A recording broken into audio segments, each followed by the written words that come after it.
玩物喪志。喺3000幾年前咧，周武王咧消滅咗商朝之後咧，就建立咗西周王朝，威德廣播四海。周武王咧就成日派啲使臣去一啲邊遠嘅地方啦，然後咧就好多小國因為咧好驚啊武王嘅威名啊，所以咧成日都派啲人啊去進貢送一啲嘢俾阿武王嘅。當其時咧，嚟自西方嘅一個使臣咧就進貢咗一隻狗啊，佢叫做獒嗱，大家咧可能都聽過啦，西藏咧有隻獒犬啊，哇佢個體型咧超級龐大啦，威武善鬥咁樣嘅，同周朝嘅狗咧完全都唔一樣啊！哇，仲要咧好犀利喎，見到阿武王咧，哇仲識去趴低去行禮。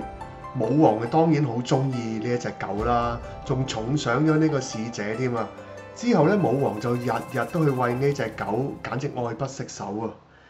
呢一件事咧，俾阿太保趙公見到啦，佢就覺得件事好似好少咁樣，但係咧不能夠忽視嘅，所以咧退朝之後咧，佢就寫咗一篇文咧，就俾阿周武王啊。個文章嘅意思大概就係講咧，德行高尚嘅君王咧係唔會輕視一啲官員嘅，如果唔係咧就冇人再幫佢做事噶啦。如果佢輕視一啲百姓嘅話咧，啲人就唔會再擁戴佢。如果沉迷女色嘅話咧，就會敗壞咗高尚嘅德行；而迷戀自己好中意嘅嘢咧，就會喪失咗進取嘅方向喎。武王咧讀咗佢呢一篇咧叫做《呂傲》嘅文章之後咧，就諗到咧商朝滅亡嘅教訓喎，覺得趙公嘅勸告咧都係啱嘅。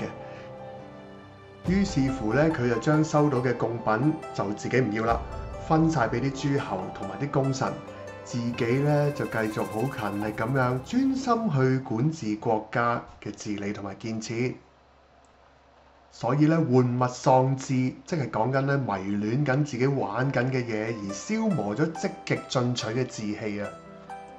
咁玩物喪志有咩例子呢？譬如話小明太沉迷玩手機遊戲啦，每一日咧都搞到欠交功課，搞到考試成績亦都一落千丈，老師就話佢啦：你玩物喪志啦！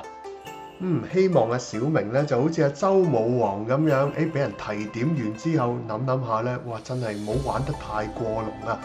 因為沉迷玩樂而荒廢咗學業，最尾損失嗰個咪又係你。